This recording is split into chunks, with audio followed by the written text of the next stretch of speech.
Hey, what's going on, movie lovers? Welcome to the Apocaflix Movie News Podcast, the show where we break down some of the biggest movie news stories throughout the week. I'm your host, as always, Jacob Bartley, and I'm joined by Gio Ramos for the second or third week in a row. What's going on? Again. This is 2 weeks in a row now. I think it might be three. How about that? Possibly. Man. Yeah. At least I'm not doing it alone. How you been, man? Good. Just, we saw Logan. Yes. Movie's awesome. Check it out. Yes, we have our non-spoilers review and our spoilers review coming out pretty soon. Mm-hmm. I did see a couple movies this week. I was going to ask you, what you been watching lately? Oh, man. In honor of Logan, I saw X-Men Origins Wolverine. I wrote a review, which you can check out on apocaflixmovies.com. And then I saw The Wolverine, and also wrote a review for that, which you can check out at the site, man. It's been a Wolverine week. Yeah, so earlier last week, I think it was on Sunday or Monday, I watched Catch Me If You Can. Movie's so for great. The first time since I was a kid, and even when I was a kid, I didn't watch the whole thing and I didn't understand the movie. Catch Me If You Can is a great film. It's Spielberg freaking at his best, showing that he can do anything, doing this true story, and I loved it because they build a relationship, even though he's chasing him the whole time. They build a relationship, and the way that goes in that movie, such a great film. And I also have been rewatching Doctor Strange. I watched it a few times while my brothers were watching it, peeking in here and there, and last night I rewatched it from beginning to end. That movie is underrated, I think. Mm-hmm. I think it's a great film. And every time I watch it, I realize how much I love it. And every single time, this is somewhat of a spoiler if you haven't seen Doctor Strange, but it's not that big of a spoiler. When he falls down, when he gets knocked down the stairs and the cloak dives after him and he comes up flying with the cloak and doing his magic thing, every single time I get chills. Because, that's him emerging I'm Doctor Strange, you know? Yeah. So, and of course, I watched Logan, which is incredible. Yes. All right, well, let's jump into our movie news topics for this week. So, this week is full of new trailers, and it started off strong with a bunch of funky space adventuring a-holes to kick off that party. Marvel unveiled a new trailer for James Gunn's Guardians of the Galaxy 2, which debuted a bunch of new footage, including our first look at Kurt Russell's Ego the Living Planet, or as the trailer reveals, Star-Lord's dad. Guardians of the Galaxy Volume 2 hits theaters on May 5th, 2017 and stars Chris Pratt, Zoe Saldana, Dave Bautista, Vin Diesel, Bradley Cooper, and Kurt Russell. So, Gio, what did you think of this trailer, man? I thought it was another awesome trailer. We didn't get much as far as story beats go, or what the story's about, but it was still a fun trailer. You got Star-Lord, Baby Groot strap in. Baby Groot's just sitting there with eating some candy. For me, the funniest part was Drax again. Every time that guy is, for me, he's stolen the marketing. He's like, die spaceship, and then he pops up right beside Star-Lord, just out of nowhere. They always end it with him. Yeah, man, I'm telling you, I think this guy's gonna steal the movie. I know Baby Groot is gonna be cute and great, but man, dude, Drax. And of course, it was great seeing Peter's dad's Ego Living Planet, Kurt Russell. Great seeing him. His outfit looked pretty cool. Very Star Wars-like in my opinion. But it's going to be a very fun movie. And I got a couple hints in there that maybe Yondu and Nebula will betray the team, which wouldn't surprise me. The fact that they're on the team is a little surprising, but we'll learn more about that when the movie comes out. Hopefully no more trailers, though, man, because this is trailer number 4 now, I think. So, enough. I've had enough, so... Yeah, I didn't want to watch this trailer because I don't want to see any more footage. The movie comes out in 2 months, so I'm just ready to watch it. Yeah. But, of course, doing this in this business, you have to watch the trailers. Yes. So, I watched it, and I loved it, and I expected to love it. Yeah. It's a great trailer. And I love they're adding some new members to the team, and it of course, the comedy hits. One of my favorite characters, and I don't think he's talked about enough, is Rocket, man. In the first movie, that scene where they're at the bar and he's drunk and he says, "They tore me apart," and all that stuff. Like, that scene, that gets me emotional every time because they took a raccoon character and made you care about him. Right, yeah. And he's so underrated, and he's such a badass. And seeing him and Star-Lord fly next to each other, awesome. And I am blown away because I thought Ego, the Living Planet, was going to be actual living planet. I think it will be, but that's probably his human form. So he can go back and forth? Like, I don't understand. I don't know how the character works. I'm actually glad because if it's Star-Lord's dad, I want to see humans interacting. So I'm glad that he's a human character and not just a big living planet. Right. So that makes a lot of sense for me. And overall, I love this trailer. What can you expect? I knew I was going to love it. So, yeah, I actually really liked it a lot. Alright, well, moving on to our next trailer. Like we said, we got a show full of trailers. So immediately following the trailer for Guardians, 20th Century Fox released the second Red Band trailer for Ridley Scott's upcoming Alien Covenant. Playing as a Prometheus follow-up and full alien return, Covenant follows the crew of the colony ship Covenant, who discovers a new and promising world that turns out to be dangerous, full of deadly surprises, with the one only survivor, Michael Fassbender's David, starring Catherine Waterston, Michael Fassbender, Danny McBride, and Billy Crudup. Alien Covenant opens on May 19th, 2017. Now, I hadn't seen this trailer until when I watched Logan, and it played before Logan, and watching this trailer on the big screen, I loved it because, it's alright until like the last 45 seconds when you see the aliens and the alien jumps on the ship and is smashing his head against the window. I loved that scene, especially on the big screen. So, and I know Alien movies, the first two are classics, but I'm not the biggest Alien fan. I like them, but never my favorite. Yeah. But I am so excited for this movie. It looks incredible to me, and this trailer heightened that excitement. And I'm excited for Danny McBride. Like, I know he's gonna probably be the comedic relief, but we're going to see a little bit of serious side from him. Yeah. When that xenomorph was smashing on the windshield, he was like, "Oh, what the hell?" Just maybe this will help him prepare for working on the Michael Myers reboot. Yeah. Working with Ridley Scott and stuff. That's a good point. For me, look, Ridley Scott coming off The Martian, Prometheus. I didn't hate. I thought it was just all right, but it had excellent visuals, as does all of Ridley Scott's films. But man, this trailer made me sigh so many times. Okay, like, my biggest problem with horror movies is when the characters do stupid shit. Okay, like, you see an egg opening up and something moving inside. Yeah, you're just gonna go close to it, like I'm going close to the mic right now. The thing just goes on your, like, come on now. And then it's like, yeah, this is a exploration for couples. Well, what are they doing? So they're going to colonize this planet. That's why they're taking couples, because they're gonna create families. They're gonna start reproducing on this planet and create like a colony. Start living there. But didn't anybody go to the colony before they went to the colony and like looked at it and thought, that's a good point. I don't know. We'll see when the movie finds out. I'm giving it the benefit of the doubt. Ridley Scott, like I said, coming off The Martian, I'll be there. It's gonna be tough, man.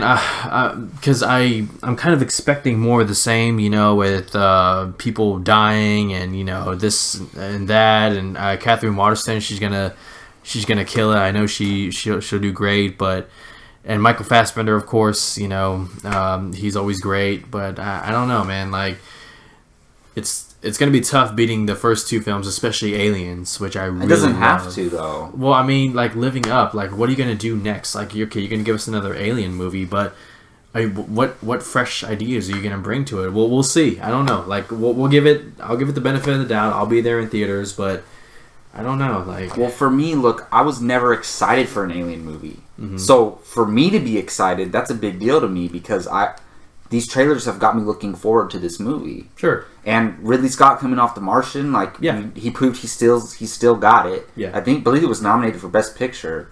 I think it was. It might have been, yeah. And Catherine Waterston, she was great in Fantastic Beasts. She was arguably the best part of that movie. Mm-hmm. So, I'm looking forward to her being the lead of this movie, and this cast is pretty good. So I'm looking forward to it a lot for sure. Yeah. All right, so moving on, there are a few franchises that feel fresh when they reach the 5th installment, but it seems like Pirates of the Caribbean has reached that, even with some trouble at sea. Pirates 5, titled Pirates of the Caribbean: Dead Men Tell No Tales, released a new trailer this week and brings back Johnny Depp as the infamous Captain Jack Sparrow, who is joined by 2 young bucks as they face off against Captain Salazar, a ghost captain who's hunting every pirate at sea, specifically Captain Jack. Dead Men Tell No Tales sails into theaters on May 26, 2017, and also stars Javier Bardem, Brenton Thwaites, Kaya Scodelario, and Geoffrey Rush. So, Gio, you watched this trailer. What'd you think? Buy. I buy it because of Javier Bardem. No surprise there. And I want to see that back and forth between him and Johnny Depp, Jack Sparrow. Mm-hmm. You know, Johnny Depp has been the draw of these movies ever since the first one, or after the first one. And now you have a big name actor coming in, someone who's really good at playing villains, and Javier Bardem. I loved how the trailer explained their backstory a little bit, how Johnny Depp or Jack Sparrow pretty much out maneuvered him when they used to go after each other. And I don't for a second believe this is the final adventure. The final adventure. This is going to make money, and then we're probably going to get either a spin-off or maybe something else. But there's no way. This is such a huge moneymaker. The last one made $1 billion. I didn't even see the last one. I have to check it out now because I'm excited for this one, and I don't want to miss anything. But I buy it. My only concern is the 2 young actors. I think the boy is Will Turner's son, possibly, and him and that girl. You know, when they're back and forth, I'm like, oh no, just put it back on Javier Bardem. So we'll see. I'm excited for it. I'm gonna be in the theaters watching this one. So yeah. So up until this point, I've loved the trailers, like the little teaser and the last trailer. I was like, I'm actually excited for this movie. This trailer feels like the last 2 or 3 movies to me. Yeah. The only thing that I took away from this trailer is Javier Bardem's villain and his motivation for going after Jack Sparrow. Yes. That's cool. Yes. Because he's not just, I want to take over the world, I want to kill everyone for no reason. Yeah. He's pissed because Jack Sparrow is the one who killed him, pretty much, and turned him into this ghost.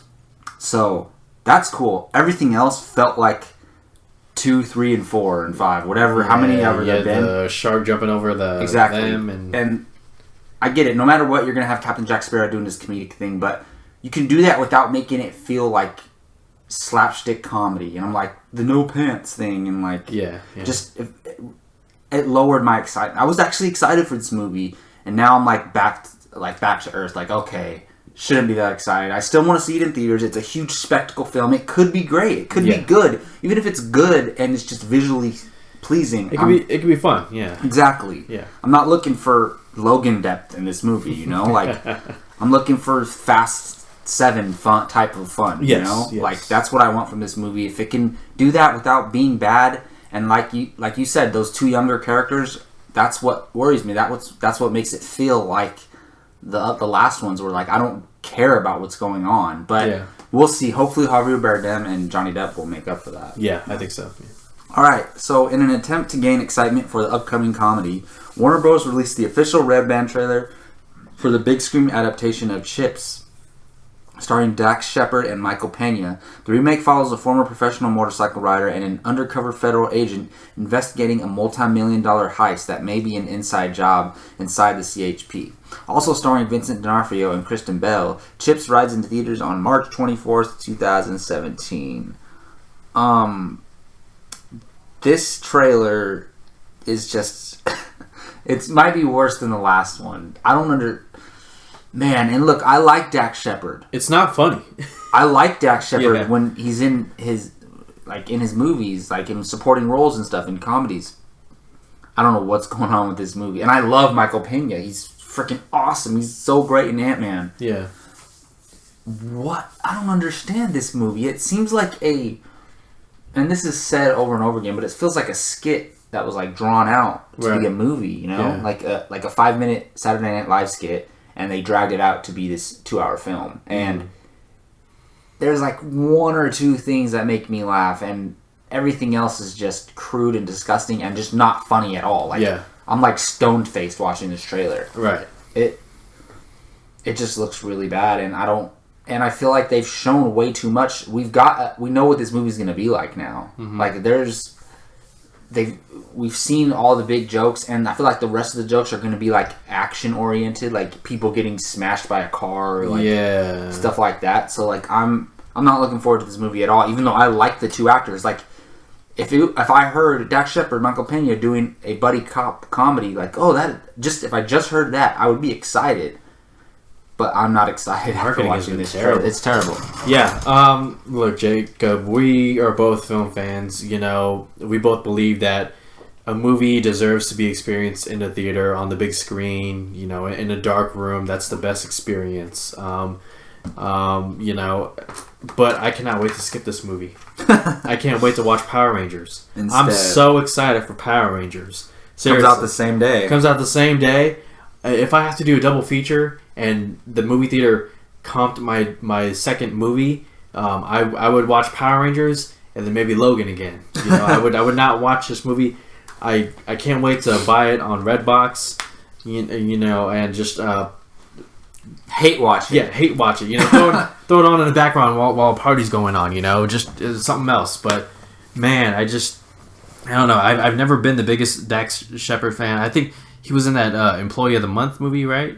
Where they're competing against Jessica Simpson. I believe so. Yeah, that was painting it. Look, the guy's awesome. Okay, in the past couple of years, he's done so much good. I mean, Ant-Man, you pointed out, he was excellent in that. But this, I mean, what the Jump Street movies have done is they've set the bar for intelligent comedy. And this is not intelligent comedy. This is like stupid. This is like I want to go to if the Studio Movie Grill comped all my drinks while watching this movie, I might go. But yeah, because then you could get drunk and make fun of it. But this, no. I'm next subject. What's next? Well, I just want to say real quick. I love hard R comedies, like just like Jump Street or like Neighbors or stuff like that. But this is not working for me at all. No. All right, well, changing the tone a little bit with this next trailer. The Netflix film outlet has been on a roll lately, releasing trailers for some great-looking upcoming projects, and depending on your viewpoint, that may have continued with the release of the first Sandcastle trailer. Starring Nicholas Hoult and Henry Cavill, Sandcastle is set in Iraq in 2003 and follows a group of American soldiers in the early days of the Second Gulf War. Also starring Glenn Powell and Logan Marshall Green, Sandcastle is released on Netflix on April 21st, 2017. So, Gio, we just watched this trailer. What'd you think? Oh, I thought it was fantastic, man. All right, Netflix, the original films, the original content is amazing. They have an eye for this kind of stuff. You know, we saw them, you know, buy what's that David Ayer, Will Smith, that movie? Bright. They bought Martin Scorsese's Irishman, and now they saw this project and they saw that potential. And I have so much respect for, you know, our military service people, especially those who go, you know, overseas. And from what I've read and heard through interviews and people talking, going over there sometimes, you know, you know why you're going there, but while you're there, like say Iraq, you kind of forget why you're there. You know, you see these horrible things, and Jarhead kind of touched on that a little bit, you know, with you know, going inside the mind of a soldier, you know, overseas, and what that does to them, you know, all the violence, being away from home, this and that. And what we have in Sandcastle is a character, Nicholas Hoult, who, you know, he wants to, you know, serve his country, but he wants to do it for the right reasons. And in the trailer, we see that he may not be doing it for the right reasons. You know, he says in the trailer, "I don't belong here," and I thought that was just so interesting. So I'm really interested to see not just, you know, the violence of war, but how our soldiers feel about being there. Yeah, I am all for like true stories about meaningful things, especially like when it's, you know, revolved around these type of themes that this movie's dealing with. But just aside from that, as a trailer, just judging it as a movie trailer, putting aside the content that it's dealing with, I didn't love the trailer itself. Mm-hmm. I thought it didn't make me say, oh my god, I want to see this movie. And that's the job of a trailer. Yes. So on that end, I didn't love the trailer. I'm intrigued with the movie though because of the actors. Nicholas Hoult, Henry Cavill. That's awesome. Yes. And the content is like, if I just hearing the concept of this movie, I do want to see it because I don't think we have enough movies dealing with like that second Iraq war, that second Gulf War. Like, it's been long enough to where like it's not too recent to where like you could start telling these stories about this. And even though we've seen plenty of movies about it, just there hasn't been enough in my opinion. So I do want to watch this movie, but this trailer alone just didn't. It was like very cliche to me. It said all the generic like war movie type of lines. Like it just kept repeating them to me. So like, the one thing that I did really like in the trailer though is how he's intentionally messing up his hand so he could like get out of going over. Yeah. I'm like, people probably really did shit like that to get out of serving this war, because that war, like I don't want to pretend I know everything about it, but the Americans were doing some fucked up shit. It was very costly and very disturbing. So, yeah. Well, anyways, moving on to our last topic of the day. So, Justice League is currently in production, and in a big surprise this week, director Zack Snyder took to Twitter, as he always does, to reveal some underwater test footage of Jason Momoa's Aquaman. In what's only a short 5-second video showing Aquaman gliding towards the throne of Atlantis, it's enough to get fans out there excited for what kind of footage we'll see of Momoa as a character later this year. Justice League hits theaters on November 17th, 2017. So, Gio, we saw this 5-second test footage. What did you think? Exactly. It is just a taste, not even the final product. Like, it's, you know, when you're cooking a meal and like during you cook your meal, you grab a spoon and you taste it a little bit and you're like, okay, maybe this needs a little bit of this, a little bit of that. That's what this was. It was reported that Jason Momoa reported back to set to do some more reshoots for Justice League. But from what I saw in this 5-second, I liked what I saw. It gave us our first, not look, but like idea of what Atlantis can look like. It was much brighter than I thought it would be, because Atlantis is deep in the ocean, like in the darkness. But, you know, Justice League, it will have a lighter tone. It'll be a much lighter film. And the way Momoa, as Aquaman, swims through the water, he does it with like such finesse and like, you know, like it's nothing. Like, kind of almost like a mermaid. Exactly. It looks like he's a mermaid. Right. It makes sense though. Yeah. So I like what I saw. I can't wait to see more. This kind of does nothing for me other than like I was curious about how they're going to move in the water. Right. You know?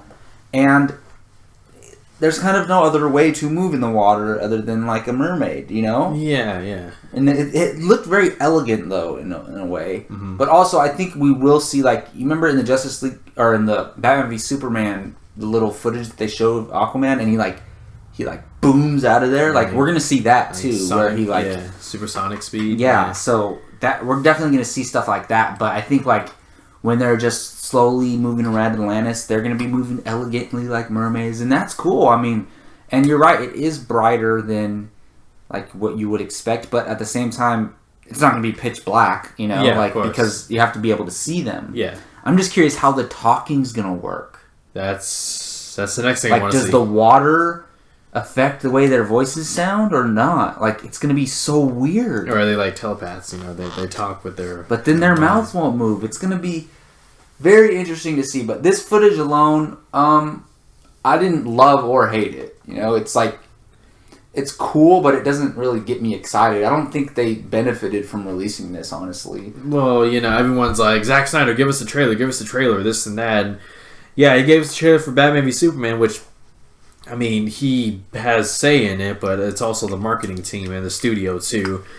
But, you know, I mean, so this is give us a little something. For Justice League, right? Correct. Okay. So, like, that's kind of cool. That means we're going to see, and I expected it, but that means we're going to see Atlantis in Justice League. Yeah, I'm excited for that, man. That's I can't awesome. wait to see Mera and Aquaman. That gets me excited now. Oh, yeah. Because we weren't for sure. We didn't know for sure if we were going to see Atlantis footage in Justice League, and it's not 100% confirmed, but after showing it, that's kind of him hinting towards that's what we're going to get. Oh, yeah. Yeah, we're going to get a teaser for the Aquaman film. Oh, yeah, definitely. Yep. And so that's really exciting. I wonder if you think it'll just be like one scene of him like talking to the king or whatever, and then that's it, or do you think there'll be like an action sequence underwater? I don't know if there'll be an action sequence, but I think we'll get a couple moments where he goes back to Atlantis. And do you ever think, maybe not in this movie, do you ever think we'll see a character who's not an Atlantean in Atlantis? Because it happens all the time in the comics and in the cartoons. Yeah.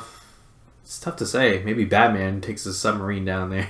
Yeah, and like obviously they would have to be wearing like scuba diving gear or something like that, or maybe there's some type of technology in Atlantis where like humans can go down there. Like they have, you know, some type of specific room, or like you go through like some type of atmosphere thing. Kind of like in Star Wars Episode 1. Yeah, I was thinking the same thing. Where you walk through the bubble and you can breathe. Yeah, exactly. So something like that. Who knows? I'm so excited for Wonder Woman and Justice League. Like I think this is the year for DC to get it right. So. I really do. I think so, and I hope so, for sure. Mm-hmm. All right, well, that's going to wrap up Apocaflix movie news for this week. I want to thank Gio Ramos for joining me today, man. Let them know where they can find you on the web. You guys can find me on Twitter at GioRamos24. Check out ApocaflixMovies.com. We got written reviews, editorials, and movie news. And keep following us, guys. And you can find me, Jacob Bartley, on Twitter at @JacobBartley_ on this Apocaflix Movies YouTube channel. Please check us out. Check out our Padawan podcast, our weekly movie news podcast, this one, our movie reviews. We got a bunch of other little videos that we put out, our news bits, our Star Wars canon connections, a lot of stuff going on in this YouTube channel. So please subscribe and hit that like button if you're into any of that kind of stuff. Thank you all for listening, and again, until next time, you all take care.